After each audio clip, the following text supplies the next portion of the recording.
First of all, I would like to congratulate Yes, full on. the principal, इसका यार तुम अब भी तक Dr. ऐसे ही सोच रहे हो, Ganjewar पता नहीं sir, कुछ हो गया नहीं। for तो पूछने के organizing बाद this faculty development program on Indian knowledge system. I also appreciate the efforts put in by Sunita ma'am, who has been coordinating this event since the introduction.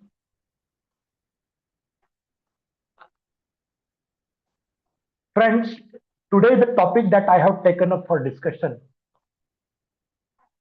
is exploring ethical and moral values for building character with a special focus and insights from the Holy Bhagavad Gita. Friends, since we are all the part and parcel of this land, which is predominantly called the Aryavrat. If you look into the spiritual growth and the spiritual doctrine of Hinduism, which is also called as Sanatan Dharma, you will find that this Sanatan Dharma principally talks about the goals and aims of human life, which are generally labeled as the four different Purusharthas. And I hope all of you are familiar with the four Purusharthas. They are Dharma, Artha, Karma, and Moksha. In fact, these are the four Sanskrit words which actually convey the entire Hindu Sanatan philosophy of life. Dharma encourages an individual for righteous and moral values in life. Whereas you have the second one, that is Artha, that makes an individual aware of economic values and material prosperity in life. The third one that you have is the karma. Karma actually motivates pleasure, love, and psychological values. Whereas the fourth one, that is moksha, makes you aware of the liberation, self actualization, and the spiritual values which are disparately required for everybody. And if you look at all these Purusharthas, the Holy Bhagavad Gita strongly promotes the idea of dharma. In case of any conflict among all these Purusharthas, the four Purusharthas, I mean to say dharma, artha, karma, and moksha. Dharma is to be considered as the most important and preferred Purushartha, and that is what is promoted by Lord Krishna during his preaching in the Bhagavad Gita. In totality, when you look at all these principles of the Bhagavad Gita, which can be in general divided into two different ways. As you know, while preaching the Prince Arjuna, Lord Krishna has laid down two important yogas which he strongly promoted across his preaching. One, the Sankhya Yoga, called Sankhya Yoga, and the second, the Karma Yoga. As far as Sankhya Yoga is concerned, that fundamentally promotes the idea of making efforts to keep away from Maya in life. Let's try to understand what is Maya. In simple lucid terms, you can call Maya is nothing but the kind of passion for gaining either the material gain or satisfying the physical senses of the body, or something that attracts your mind and you want to pacify that mind. The Sankhya Yoga is very, very close to sannyasa, which is very difficult for an individual like you or me, an ordinary man or woman like you or me, to really attain that. On the other hand, you have the Karma Yoga. Karma Yoga is strongly promoted by Lord Krishna throughout his preaching in the Bhagavad Gita. He makes Arjuna aware of his role in life, and as well as he is also suggesting him to take a right decision in the crucial and difficult situation. So if you really look at Bhagavad Gita as a whole, and as a matter of fact, you will find that Bhagavad Gita is neither a manual for social engineering and nor a blueprint of economic change. Rather, it is a text with an open mind. Just try to understand that with a meticulous approach. The meticulous look at the chapters and the verses and the shlokas in the holy Bhagavad Gita, it will fundamentally give a better understanding of the ethics and values which are promoted in life. So friends, my talk for another one and a half hour or so will mainly focus on these points. One, the genesis of ethics and values. Second, the Bhagavad Gita, a timeless spiritual guide that fundamentally provides deep insights into ethical and moral values.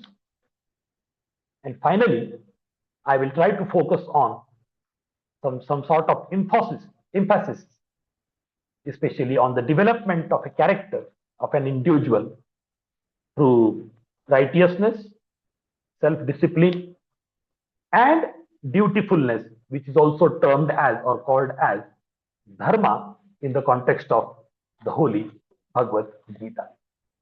So friends, here we go with the genesis of ethics and value. As you know very well, we are all the modern people living here on this earth as Homo sapiens for the last 2 lakh years or so.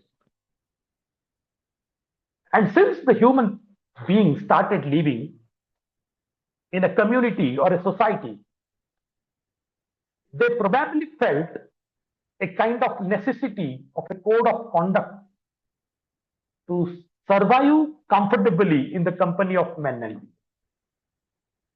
And probably that has eventually introduced the concept of ethics and values in our different cultures which are scattered throughout the world.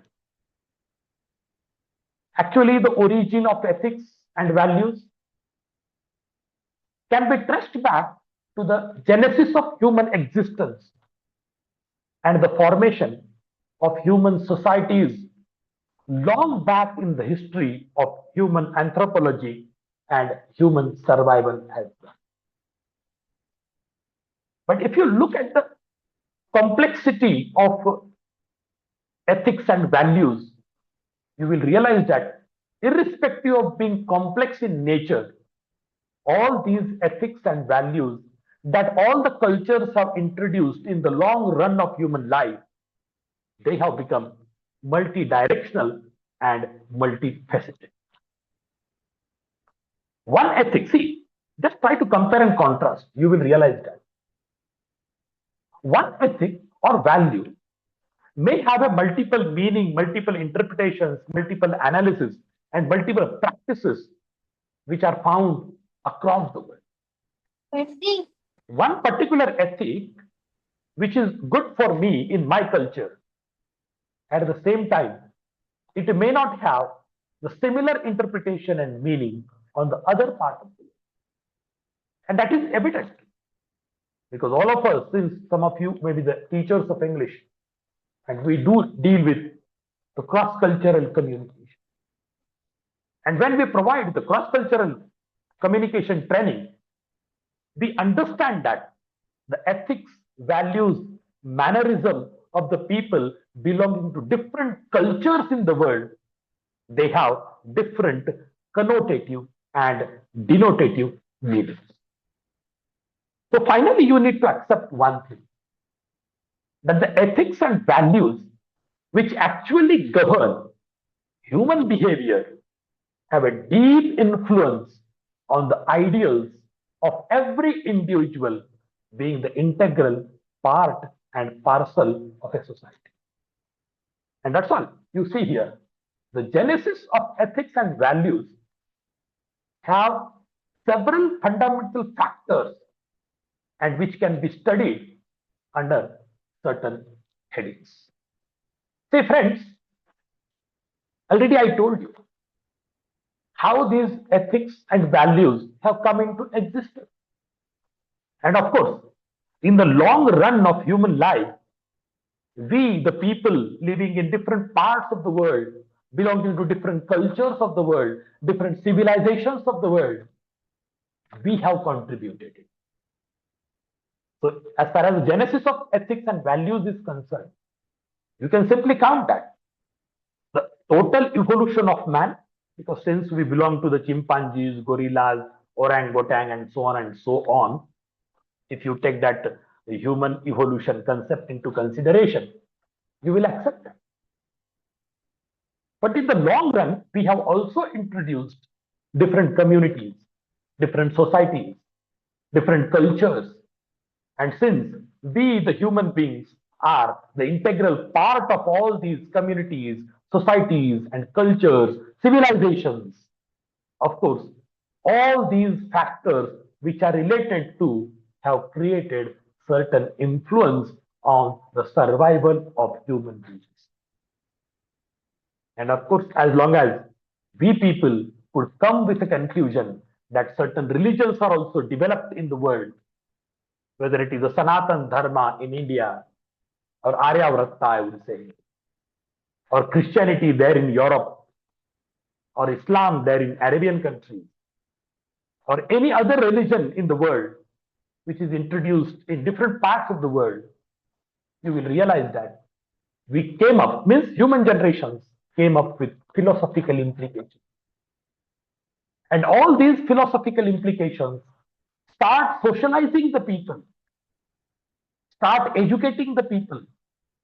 And we, the people living in this ultra sophisticated modern world, now get formal education through formal educational system like schools, colleges, and all, and the informal education from our family, from our society, from our culture, from our civilization that we fundamentally belong to. And of course, as a whole, holistically, you realize that that reflects how the human beings are. So friends, if you really look at that particular aspect of ethics and values in Indian context, try to understand that. Because earlier, I have taken a holistic perspective to look at ethics and values. But when you talk about an individual living in India, having any religious background, so whenever we talk about India as a country, or Aryavrata, or Bharatam as a whole, that counts several countries in our vicinity. Because this particular land, which is called the Indian subcontinent, was predominantly influenced by the Hindu Sanatan Dharma. Maybe in the course of time, lots of invasions took place. So many migrated or immigrated people started settling down here. And they came up with their religion, they came up with their culture, they came up with their own lifestyle. But as a matter of fact, if you see how an Indian is grown up in our society, and that has the religious concerns, that has the religious connections. And mind it well, whenever I talk about Sanatan Dharma, the religions which are originated from India, I count them all together as the integral part of the entire Indian philosophy. That is the Sanatan Dharma, that you call it right from Vedic philosophy till date. Similarly, you have Buddhism, Jainism, Sikhism, Lingayatism, okay, Veerashaivism. All these religions which are originated in Indian soil, they are the integral part and parcel of this soil. So you cannot simply dissociate them. They are the associated integral part and parcel of Sanatana Dharma as such. And when you talk about an individual is highly influenced by the religious idea, by the concept of karma and dutifulness. See, altogether across the country, if you see, most of the people strongly believe that I should always be beautiful. Whether nature has made me beautiful or not, that is secondary. But everybody is always positively thinking of being dutifulness. And when you talk about your duties, when you talk about your karmas or your duty or your dharma, you have your personal responsibilities, family responsibilities, social responsibilities, your professional responsibilities, and your dutifulness towards the country. So that is always counted over there, and you will realize that, and that kind of feeling is always there in the mind of an individual. Similarly, you have the concept of ahimsa paramo dharma. Already I told you that I never dissociate Buddhism, Jainism, Sikhism, Lingayatism, or Veerashaivism from Sanatana. They are the literal developments in the course of time and our survival. So when you talk about Buddhism and Jainism, you always come across this concept of non-violence, or as you know, ahimsa paramo dharma. The first duty of an individual is to be non-violent. And from then onwards, we start thinking about other animals as the animals, and we started thinking about that killing them and feeding ourselves is not at all appropriate. We start living our life in the vicinity of nature, in the vicinity of environment. But at the same time, if you see what our soil has given us, what our Indian context, Indian subcontinent has given us. We keep talking about honesty is the best policy. Integrity is necessary for everybody, whether you are at home or at professional place, or for your own country. Respect for elders and respect for wisdom and knowledge and the knowledgeable people.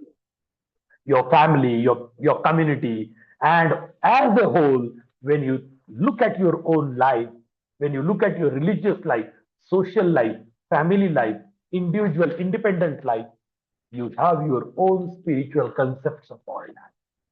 And that makes an individual comprehensively prepared with several values, several ethics in life, and that is what actually happens with us. So, friends, let us take a few insights into the doctrine of the Holy Bhagavad Gita. Because a couple of times I happen to refer to the word dharma, dharma, and dharma. What do you mean by that? Actually, when you talk about the concept of dharma, dharma fundamentally represents one's own moral and ethical duties. See, When I talk about moral values, when I talk about ethical values, already I told you, your interpretation, your understanding, your analysis, your acceptance may vary land to land, may vary culture to culture. One particular concept, ethical or moral, may be standard in our country, not essential that it will have the same connotative and denotative meaning on other part of the world. So this thing you need to understand. No culture is either good or bad. Every culture has its own development. Every culture has its own perspectives. Every culture has its own moral and ethical values, and they are being introduced, imposed, or asked to the people that you are supposed to follow. So when you talk about the concept of dharma, you need to understand one thing, that dharma encourages performing righteous actions without any dharma encourages performing righteous actions without any selfish motive. See, is it really possible for an individual living in this mortal modern world that you do any act without any expectation? Nowadays, it is really very difficult to find such people. But what is suggested in the concept of dharma, as far as Sanatan concept is concerned?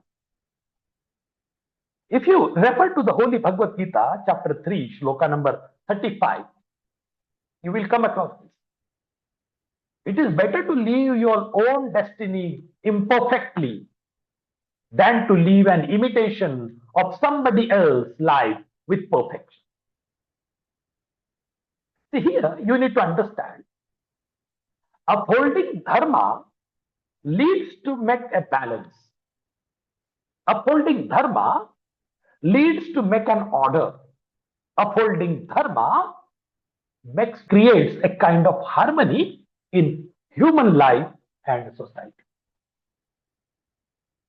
If you refer to the Holy Bhagavad Gita, chapter number 3, shloka number 35, it tells you about that. It expects that everyone has a personal duty, has a personal dharma, has a personal responsibility to perform in life. It may be the responsibility towards yourself, duty towards your family or the members of the family, dutifulness towards your parents, your responsibility and duty towards the society, towards the country. But while performing that, while fulfilling one's duty sincerely, without any flaws, without any flaws, by avoiding the imitation of others, that is always preferred perfect. But if at all you commit mistakes, you commit flaws, without imitating others, still it will be treated as perfect. But if you do something by imitating others and then claim that you are perfect, then probably this is not advisable as far as the concept of dharma and the Holy Bhagavad Gita is concerned. And that's why it is clearly stated here. Chapter number 3, shloka number 35. It is better to live your own destiny imperfectly, than to live an imitation of somebody else's life with perfection. We need to be very, very careful about it so that you follow all these values in your life. Let us proceed further. You have the Karma Yoga, selflessness and Karma Yoga. What does Karma Yoga teaches us? If you refer to the Holy Bhagavad Gita, you will realize that all the preachings done by Lord Krishna to Prince Arjuna, he talks about Karma Yoga. Karma Yoga fundamentally teaches the path of selfless action. Your role is to perform. You are supposed to act. Inaction is demotivated, action is motivated. So while performing in life, or while doing your own performance as a part and parcel of your duty, as a sense of responsibility of your duty, do it without any attachment to the results. But tell me one thing, does it happen in our life? Whatever that we do, we are emotionally, intellectually, morally, ethically involved with. And whatever that we do, whatever act that we perform, whatever duty that we perform, whatever responsibility that we take up or we shoulder, we always expect something in return in the form of results. But Lord Krishna strongly says, strongly suggests Arjuna that never expect anything in return. Performing one's duty without attachment to results purifies the mind. And if you expect something in return for your act, for your duty, for your performance, it is a kind of mental corruption. So never allow your mind to get corrupted. Never allow your mind the impurity of thought. So simply suggest, simply prepare yourself mentally and get detached from your results, but be associated and attached to your duty. If you refer to the Holy Bhagavad Gita, chapter 2, shloka number 42, shloka number 47, what does Lord Krishna say? You have the right to perform your prescribed duties, but you are not entitled to the fruits of your action. If you really see and try to understand this particular shloka,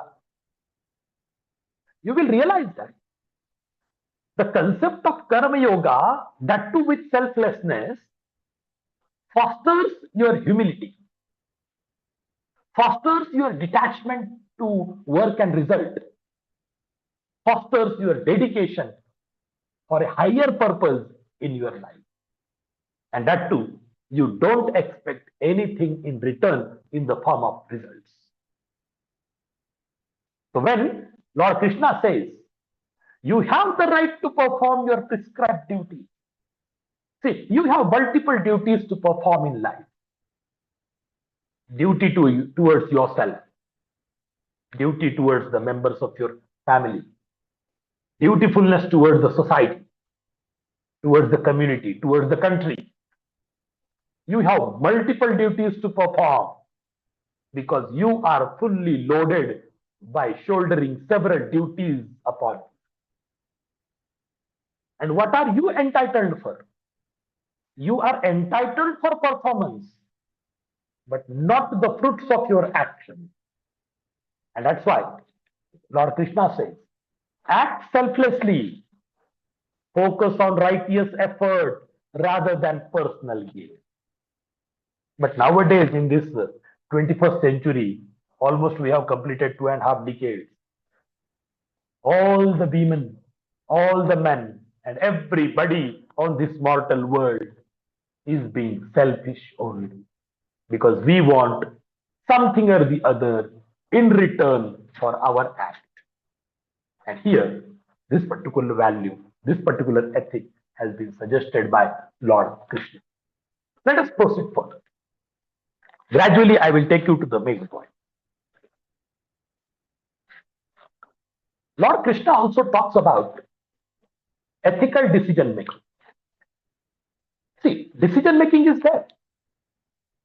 We do think about the issue, we do think about the problem, we do think about the solution to the problem, and we come to a better, proper understanding by applying our intellect, by applying our logic, by applying our conjecture, by applying our own intellectual analysis of the things while taking our decision. But what does the Holy Bhagavad Gita tells about ethical decision making? Actually, Bhagavad Gita fundamentally emphasizes action based on wisdom rather than on emotion. See, you need to understand this minute difference and what actually happens with us. You know, how many times do we take decision logically and how many times do we take decisions emotionally? See, there are two types of people with whom we come across. The people, those who are very logical, always apply their rational bent of mind while living life, while dealing with the people. Whereas there are a few people also, those who are fundamentally emotional, very sympathetic towards others. Okay, sympathy is a good sign, no doubt, but they always take their decisions emotionally rather than taking their decisions rationally and logically. So, what does the Holy Gita say?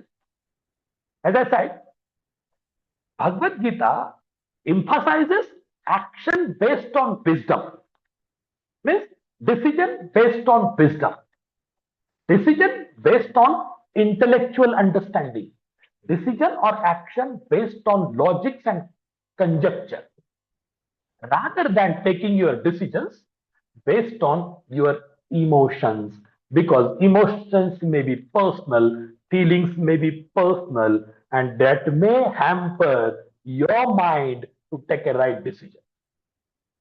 Right? Sometimes we say, that is not scientifically proven, but sometimes we say, emotionally, we think of from the bottom of the heart, and rationally, we think of from the bottom of the brain. So Holy Gita says, always take the decision which is suggested by your mind, by your brain, not by your emotion or the heart.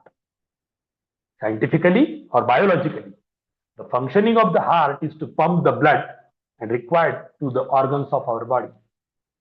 There is no function done by the heart, especially of thinking or expressing human feelings and emotions. So here, you need to understand one thing, that whenever you are taking any decision, it should be ethically taken, no doubt about it. But ethical actions arise from clarity, integrity, and awareness of universal welfare. See, this particular point is very important. Sometimes when we take the decision, it may go out of your interest personally, but the same act that you are doing is going to be beneficial for many. As your Ganeshwar says, Vishwachi Maji Kar. He never think of the self, even though he was boycotted by the society, even though his family was ostracized by the people living in that particular area. Still, he was thinking of the goodness and wellness of all the people of this universe. And hence, we have the concept of Vasudhaiva Kutumbakam. Okay? We are all scattered, but still we are one.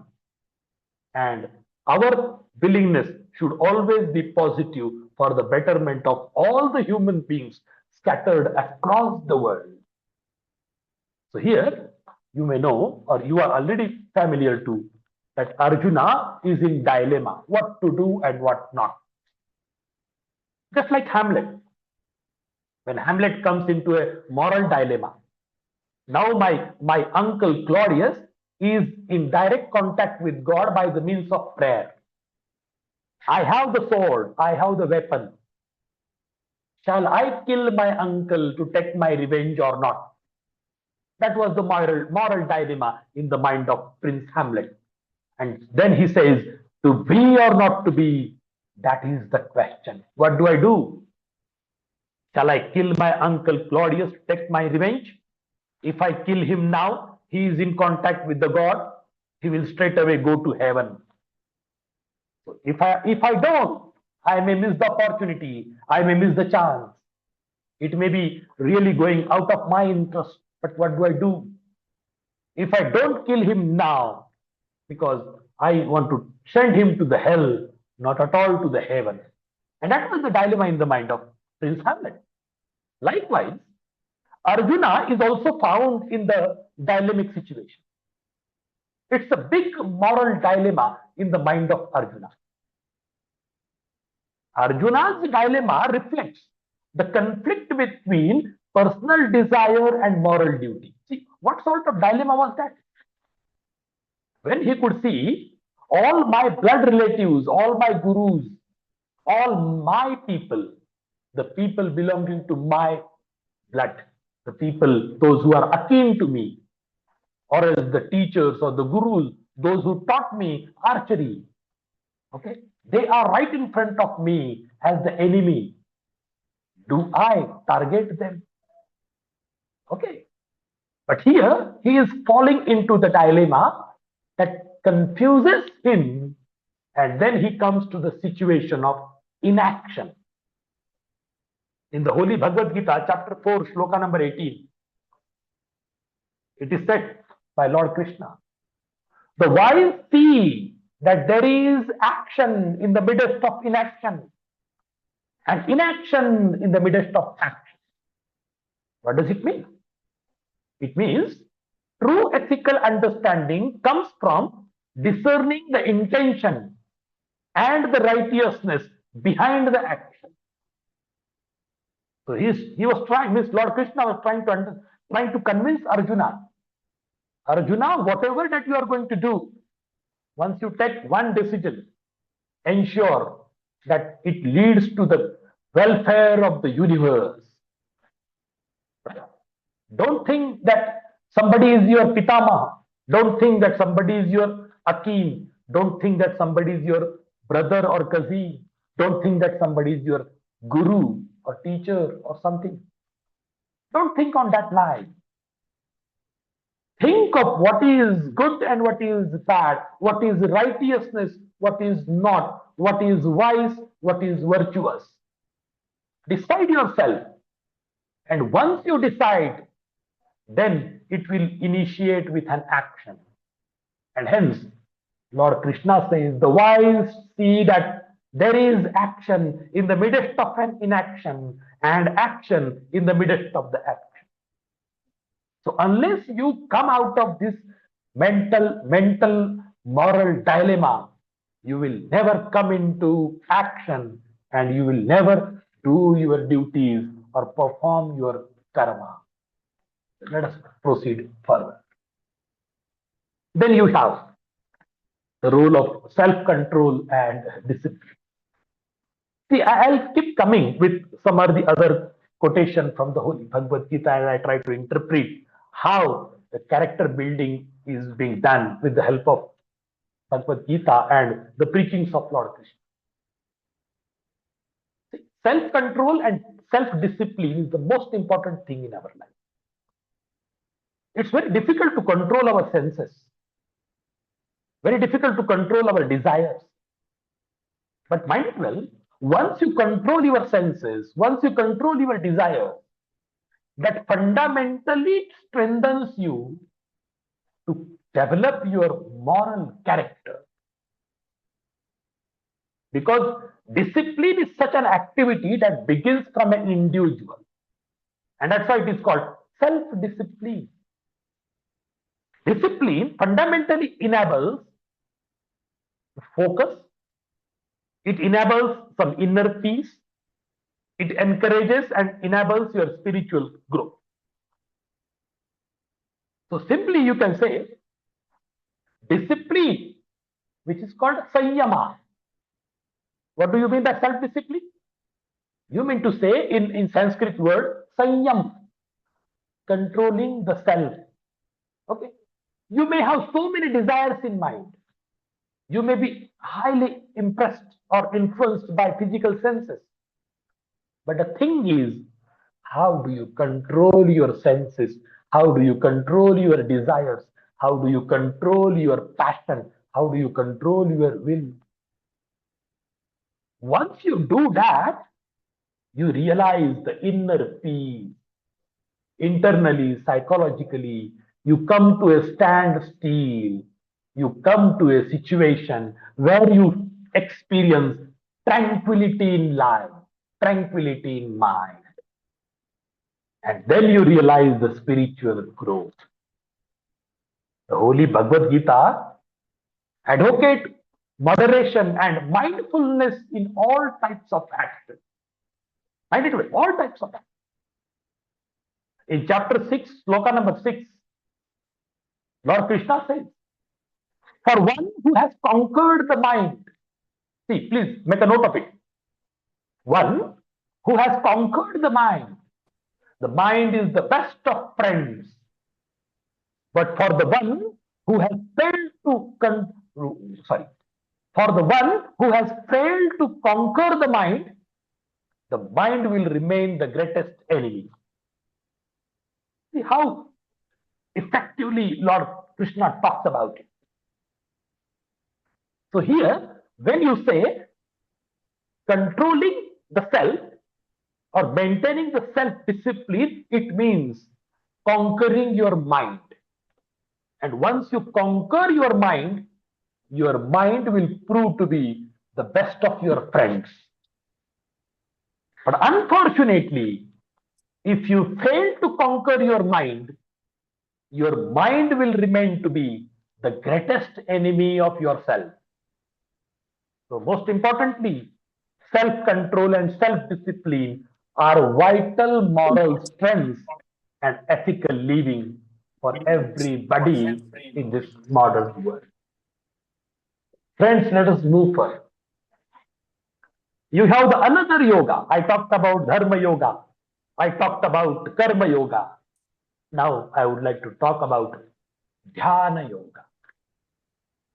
Because unless you are internally transforming, you cannot show your physical transformation also.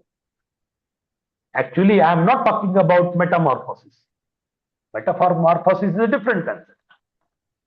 But here, the transformation of an individual. Okay? First, internally you should transform yourself. Then, the physical, visual transformation will be known to the people around. And that is what it is called gaining knowledge, getting knowledge, improving knowledge. And that's why it is called Dhyana yoga. How to transcend yourself, how to elevate yourself, how to meditate for something, how to go within the self, realizing the self. Okay. So true knowledge leads to liberation from ignorance and ego. But can we get rid of ignorance in life? So much of world is still unknown to us. So many things are still unknown to us. And our ignorance to that knowledge is nothing but something that we are short of. But beyond that, there is something, the most dangerous that we have in our existence, in our persona. That is ego. Mind it well, in terms of Sigmund Freud, everybody has ego, no doubt. But somebody who has super ego as a stronger element will always live a leading good life. But how many of us are familiar with ego and super ego? How many of us put in the efforts to strengthen our super ego in order to suppress our ego, which is negative? So here, you need to understand that the sense of pride is negative. The element of ego is negative. Unless you free yourself, unless you liberate yourself, unless you make yourself free from ignorance and ego, you will never experience the true knowledge. Right? So understanding the unity of all beings fundamentally promotes to the concept of compassion and empathy. Earlier also I talked about it. A few people are there, those who are emotionally always thinking. So they are very compassionate. They are sympathetic towards people. They have the element of empathy. In fact, these elements are good. They are positive. Undoubtedly positive. But here, in order to understand the unity of all beings, okay, which fundamentally promotes compassion and empathy. If you refer to the Holy Bhagavad Gita, chapter 2, sloka number 52, you will come across the fundamental teaching, okay, foundational teaching of the Bhagavad Gita that makes you self-realization, that talks about the foundation of ethical living. What does Lord Krishna says in chapter number 2, shloka number 52? He says, when your intellect crosses beyond the confusion of delusion, you shall attain to indifference regarding what has been heard and what is yet to be heard. See the complexity of ideas. But Lord Krishna beautifully talks about that. He is trying to suggest Arjuna, knowledge frees us. Okay, knowledge makes us free from ignorance. Knowledge is light, whereas ignorance is darkness. So, in order to make you really free from all the bondages of life, it is the knowledge, it is the jnana that can make you free from ignorance. And that will fundamentally enable you with lot of wisdom, with lot of ethical, moral clarity. And unless you are being knowledgeable, you will never overcome several obstacles in life. Because something that is going to stop you is nothing but ignorance. Let us move further. Let us talk about, because I am gradually moving towards building character through the teachings of Bhagavad Gita and all that. Right? Let us look at this slide. If you cultivate virtue, you will be virtuous. And if you cultivate vices, you will be the bundle of vices. I hope you know there is a proverb in English, man is the bundle of mistakes. You know, what is the reason that we become the bundle of mistakes?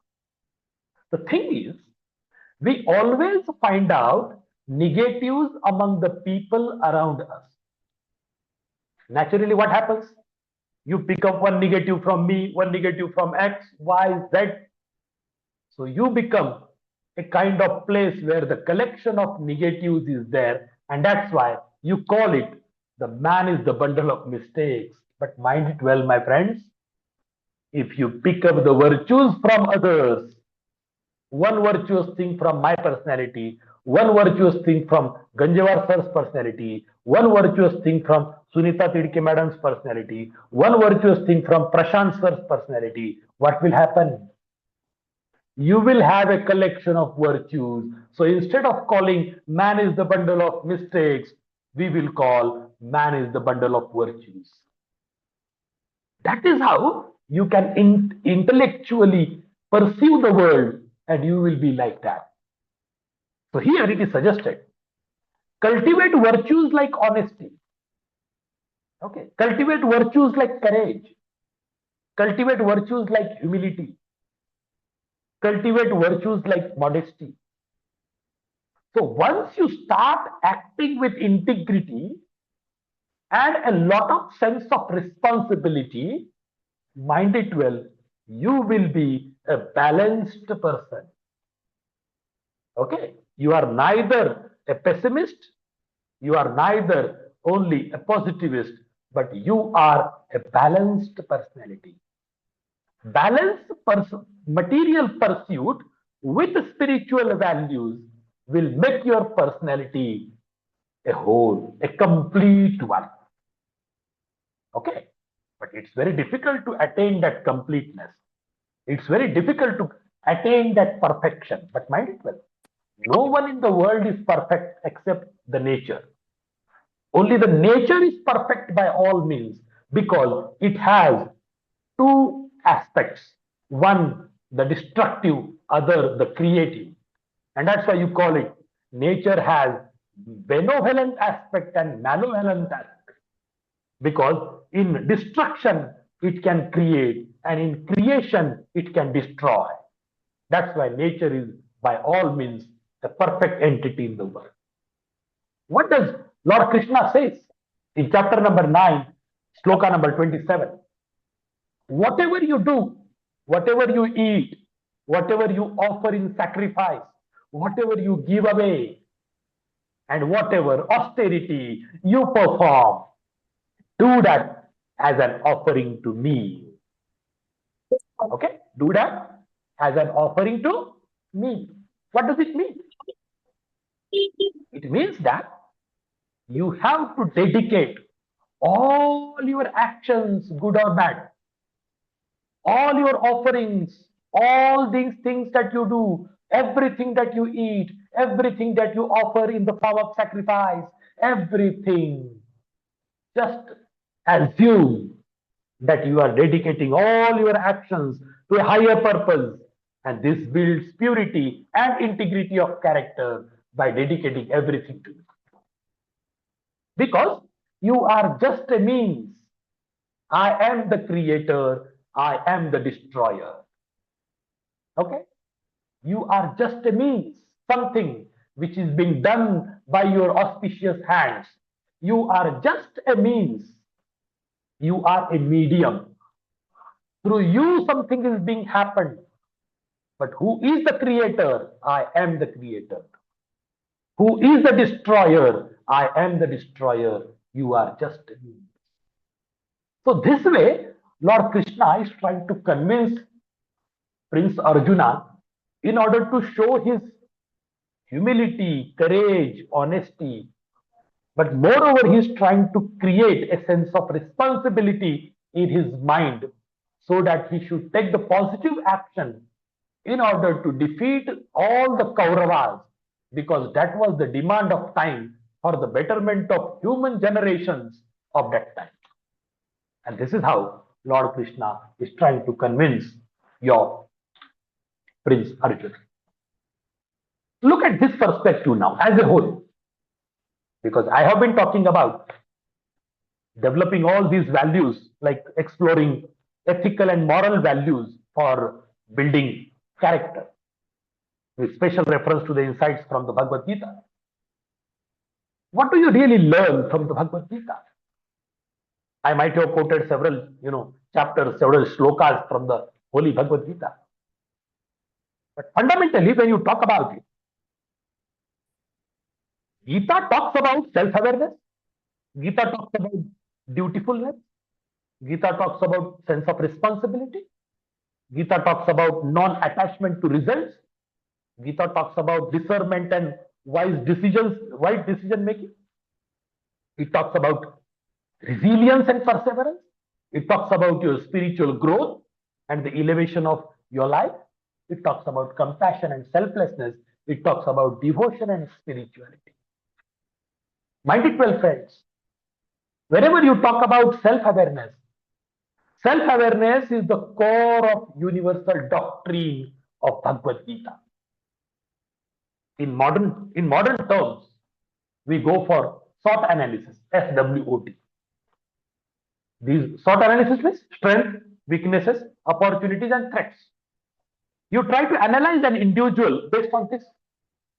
Or else, whatever business that you do, you try to go for a SWOT analysis. So strength, weakness, opportunity, and threat. This analysis is a modern formula, but mind it well.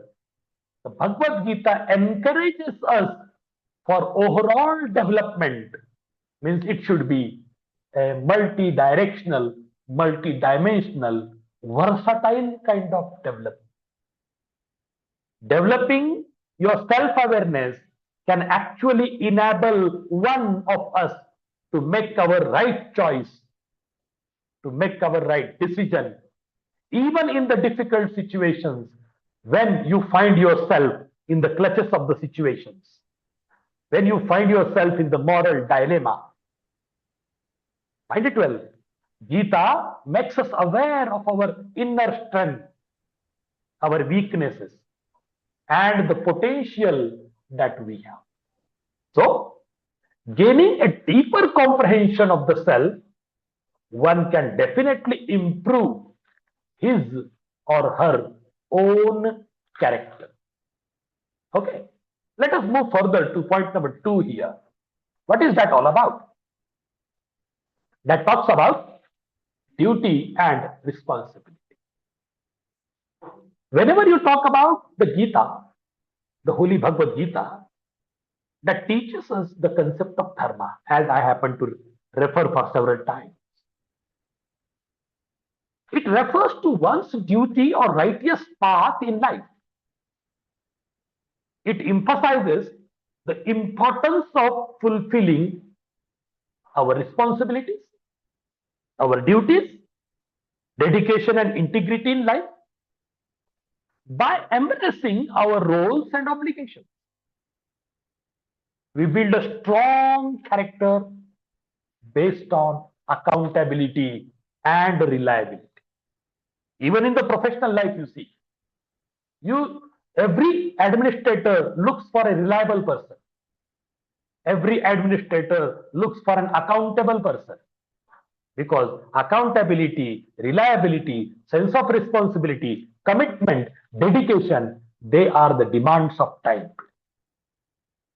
And hence, you find here that the Bhagavad Gita emphasizes the significance of discipline and self-control in shaping one's character. If you want to shape your personality, if you want to shape your character, you have to have all these values, principles, ethics, and morals in life that will actually create your persona. The Holy Bhagavad Gita actually teaches the importance of restraining the senses, okay? Restraining from the senses, practicing moderation, avoiding extremes, and getting rid from something which is fundamentally negative, like the sense of pride, like the ego, and so on and so on. So finally, by cultivating discipline and by developing the self-control, you can develop a strong, virtuous character of your own. I hope each one of you is familiar with the 47th verse in chapter number 2. Karmanneva adhikarasya ma phaleshu kadachana. What does Lord Krishna try to tell you here? This particular 47th shloka in chapter number 2 means that you have a right to perform your prescribed duties, no doubt. But you are not entitled for any kind of fruits that you are expecting in return. So never consider yourself to be the cause of the results. You are just a means of the results, not the cause of the results for your activities, and ensure that you are not attached to inaction. Right? Another point that I highlighted here on the screen, that is non-attachment to results. Okay. See, the Gita fundamentally teaches us the true character which is lying in performing our actions selflessly. That is the basic concept of detachment from the fruits of our act. Performing our duties without being attached to the outcomes. It actually encourages individuals to perform their duties without being overly attached to the outcome. The Holy Bhagavad Gita encourages us to focus on the present moment and give our best effort without worrying excessively about either the success or failure in life or in attempt. So by cultivating a sense of detachment, we develop resilience, we develop steadfastness in face of the challenges. In addition, we can reduce our ego, we can minimize our ego, we can get rid of our ego and a sense of pride. We should be able to overcome our desires. We should develop a more balanced, resilient character, and that will be definitely a good character making or an attempt. Another point on your screen is discernment and wise decision making. We talked about it in detail earlier also. But the Holy Bhagavad Gita actually highlights the significance of discernment and making wise choices in life. See, making a choice is a very difficult situation because you sometimes fall into dilemma what to do, to be or not to be again. So it encourages us to develop clarity of mind with the unbiased thinking and the ability to discern, to discriminate between right and wrong. Okay. So if at all you want to cultivate a good character, what are you supposed to do? By cultivating discernment, we can make ethical decisions. By cultivating discernment, we can act with integrity and thereby building a strong and a virtuous character. Friends, discernment and wise decision making is really a very difficult task. Of course, sometimes it stresses the importance of moral values such as honesty, integrity, compassion, non-violence, so and so on, I told about.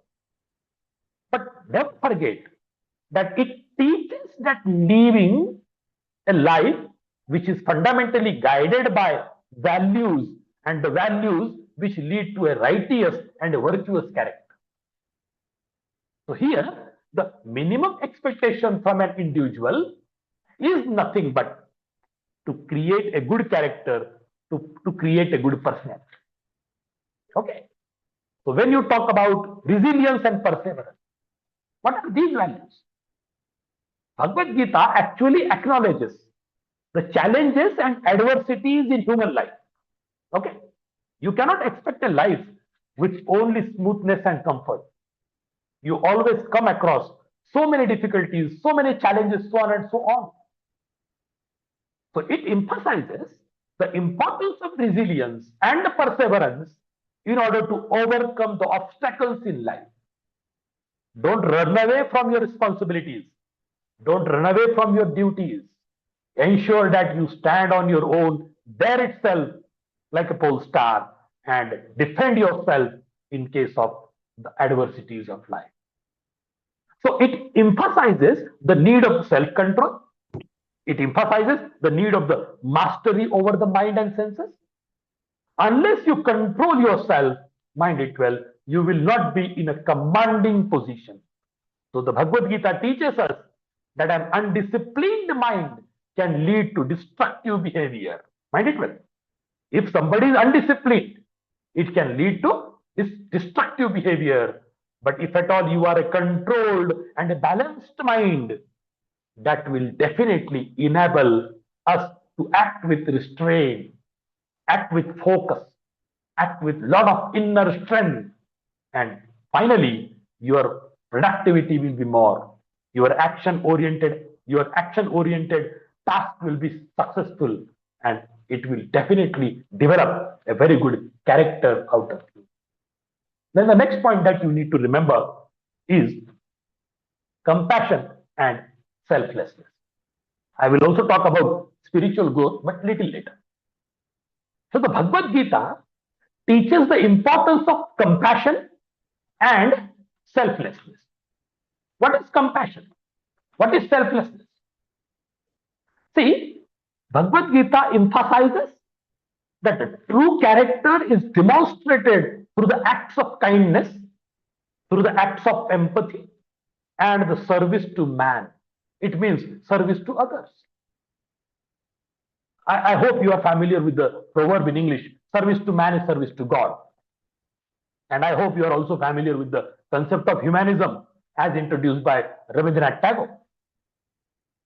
But ensure here that by developing a caring and altruistic attitude, we not only enhance our own character, but also contribute to the well-being of the society.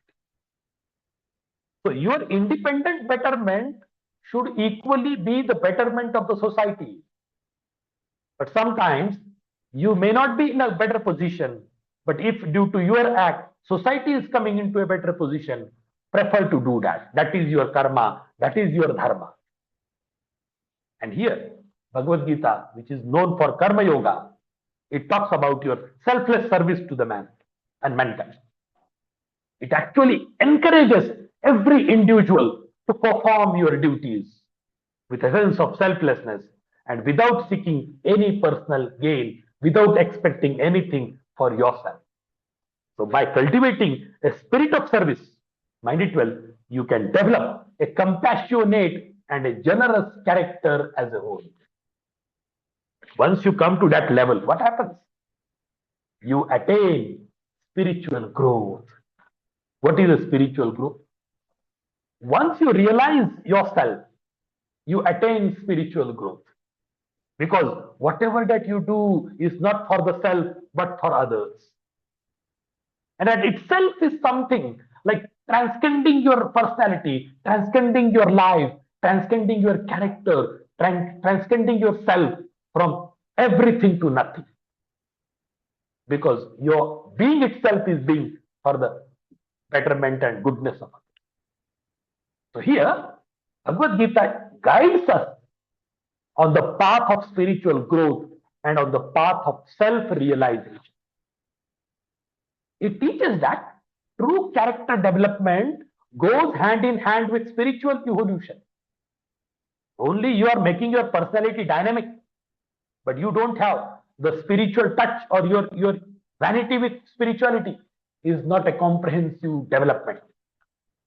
By seeking spiritual knowledge and by connecting with a higher power, okay, that can make you cultivate virtues, that can make you transform yourself from the elevated positions, okay, so that you will be transcended to the spiritual positions. So this is very, very important in this context. And then finally here you have the concept of devotion and spirituality. The Holy Bhagavad Gita promotes spiritual growth and devotion as a means of character building. You know, in our Indian context, the definition of love, I hope you know. If you think in the European perspective, love is nothing but mere physical attraction. And once you gratify, that completes. That is heterosexual relation. But in Indian context, sacrifice is love. Okay, whatever relation that it may be, sacrifice is love. So the Gita promotes spiritual growth and devotion as a means of character building. It actually teaches that connecting with a higher power means transcended power, spiritual level, and nurturing a sense of devotion can definitely bring a kind of inner peace, inner strength, and a sense of purpose. But ensure that by cultivating a spiritual outlook, we develop qualities such as humility, gratitude, and a broader perspective to your life. Okay, so here you need to understand one thing more, so that I will move towards the conclusion of my talk today. One can say, of course one can say that Bhagavad Gita is an attempt of Lord Krishna to inculcate a few samskaras on Prince Arjuna, intellectual samskaras, I mean to say. But here you need to understand one thing. And the Holy Bhagavad Gita fundamentally reflects the entire Indian culture, our values, our ethics, our lifestyle, our approach, our attitude, our perspectives. And that's why I called it, it's a sanskara which is done by Lord Krishna on Prince Arjuna.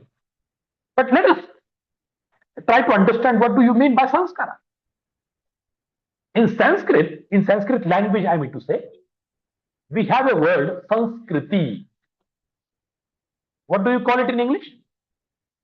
You call it in English culture. Culture, in Sanskrit, you call it Sanskriti. But what does it mean?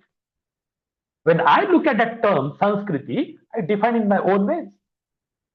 San stands for virtuous, San stands for good, and Kriti stands for action. Okay? So when I define it, I call it Sanskriti means Sanskar Yukta Kriti. San stands for virtuous, means virtuous or good actions, means Sanskriti. And no culture in the world teaches you to follow Saturn. No culture in the world will teach you to follow the Danavas, but every culture will encourage you to follow the righteous action.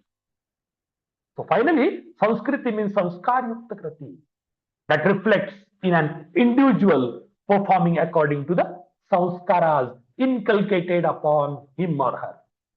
As we are the biological children of our parents, so many sanskaras are done, inculcated by our parents, and our parents wanted us to be virtuous. Every parent expects that their children should be virtuous.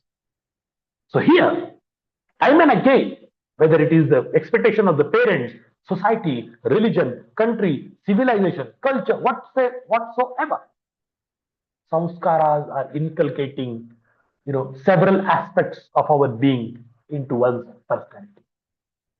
So now, I gradually move towards the conclusion of my talk. Let us proceed further with the last slide of my presentation. Bhagavad Gita actually offers a comprehensive framework for life, altogether for every individual in the world. Its teachings fundamentally inspires an individual to develop a strong character, though through ethical conduct, through self-awareness, or else through the concept of devotion, the concept of sacrifice, the concept of Vasudhaiva Kutumbakam and all that. So by following its wisdom that you get from the Bhagavad Gita, one attains both, one, the inner peace and the societal harmony. But in order to create the societal harmony, if at all you need to kill, you need to sacrifice, you need to assassinate some bad doers, do that, because virtuous people are needed, not the vices. And in chapter 2, sloka number 15 in the Bhagavad Gita, Lord Krishna says, a person who is not disturbed by happiness and distress, is steady in both, is certainly eligible for liberation. It means whether you are in a happy mood or in distress, you should treat them equally. Nothing more important, nothing less important. Both have the same value. Once you attain that level, it means you have attained the spiritual growth. And friends, this particular shloka tells you the true character, okay? True character and the inner peace arise from equanimity and steadfast ethical living. So I think I have taken up a lot of time in order to discuss all these. And these are my references and so many quotations that I borrowed from different sources. This is just for your better information. So I express my sincere gratitude to Ganjavar sir for giving me this opportunity. And moreover, I treat it as an honor when I could talk on such a topic which is very difficult to express. But I strongly believe that Lord Krishna has given me all these thoughts and ideas, and I have been just a means of expression right in front of you all.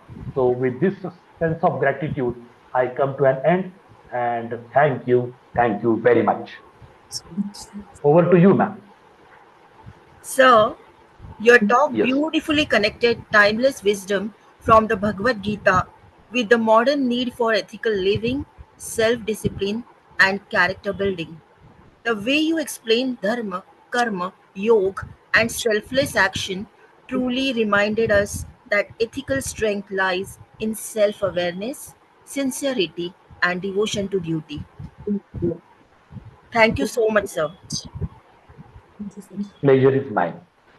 I request all participants to please post their questions for the discussion round in the chat box.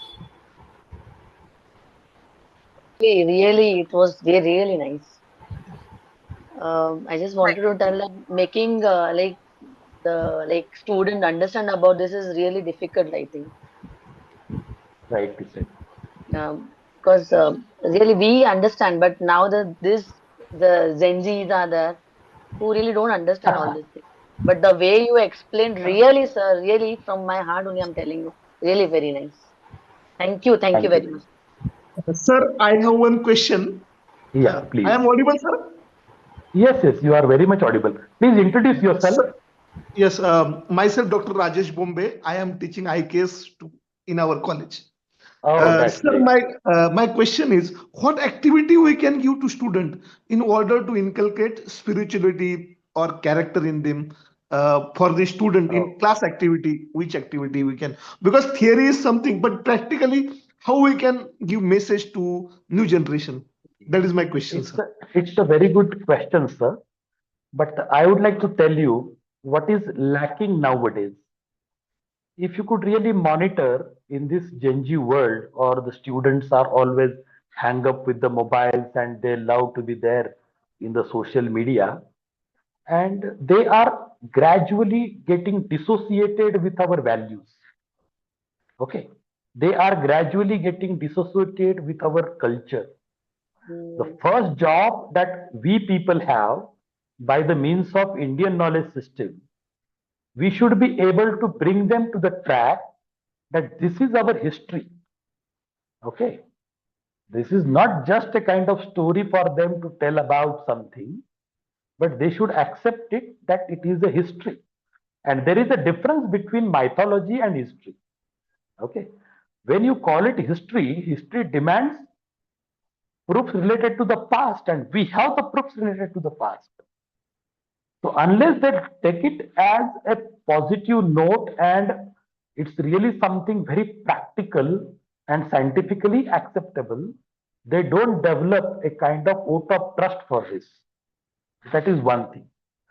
So what I personally believe, that first we should do some sort of nurturing, some sort of imposition upon them of all these ideas, and we should make them think about it positively. See, they may have a lot of doubts in their minds. We should be in a position to clarify that.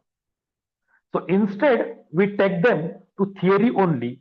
We can get involve them into practicals. As you asked now, how to involve them into work. I'll suggest you one thing.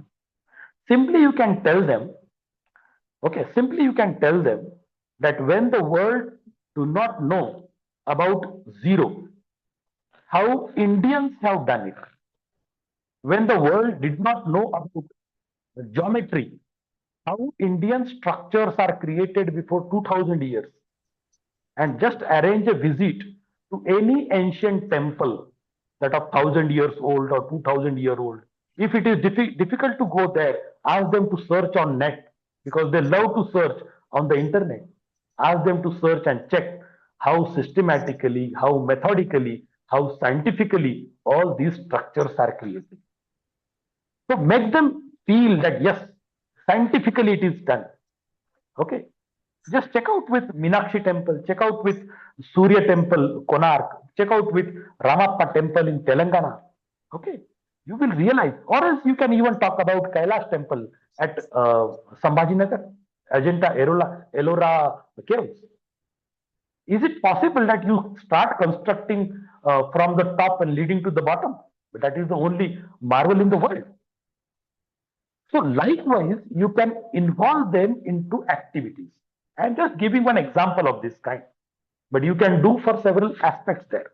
My book is already published on Bharatiya Jnana Parampara by Pothi.com. It is available there. If you go to Pothi.com, search it. What is that? Bharatiya Jnana Parampara. It is available in two forms. E-book also is there, and you have the book form also. So you will get all these concepts very clear. Hello? I hope I was audible. Yes, sir. Yes, sir. Yes, sir. I am. Yes, sir. Yes, sir. Any other query, doubt, explanation? Thank you, sir. Thank you, sir, for your patience and lucid manner of handling the discussion. Thank you. I I would now like to propose the vote of thanks on behalf of Lions Club of Malad Borivali College Charity Trusts, Prahladrai Dalmia Lions College of Commerce and Economics, Mumbai, and Marathwada Shikshan Prasarak Mandals, Yashwantrao Savan College, Ambizubai, and Research Foundation of India, New Delhi. I extend my heartfelt gratitude first and foremost to resource person Dr. V. G. Gore Assistant Professor and Head of the Department of English, Shri Haugiswamy College, Udgir, for having graced our faculty development program with his esteemed presence and rendered the keynote address on exploring ethical and moral values for building character, insights from the Bhagavad Gita. Your valuable time and insights have immensely enriched our understanding of the research process, and we are truly honored to have had the opportunity to engage in a meaningful dialogue with such an esteemed personality. I would like to express our deepest appreciation to the patrons and members of the management of Prahladrai Dalmia Alliance College of Commerce and Economics, Mumbai, and Marathwada Shikshan Prasarak Mandal's Yashwantrao Savan College, Ambizugai, who have stood strong with us in all our endeavors. A special appreciation and gratitude to Professor Dr. D. N. Ganjewar, Principal of Prahladrai Dalmia Alliance College of Commerce and Economics, Mumbai. Sir, your guidance and encouragement are instrumental in steering our institutions towards excellence. I thank Dr. Sunita Tirke, convener of this FTP, and Vice Principals Dr. Madhvi Nigoskar and Ms. Subhashini Naikar for their vigorous support. Our heartfelt thanks go to all the members of the organizing committee, faculty members, administrative staff, technical team, and student volunteers whose collective efforts and dedication have contributed positively towards this faculty development program. A kind request to everyone, kindly switch on your video. We will have a small photo session. I request the technical team to kindly take this screenshot.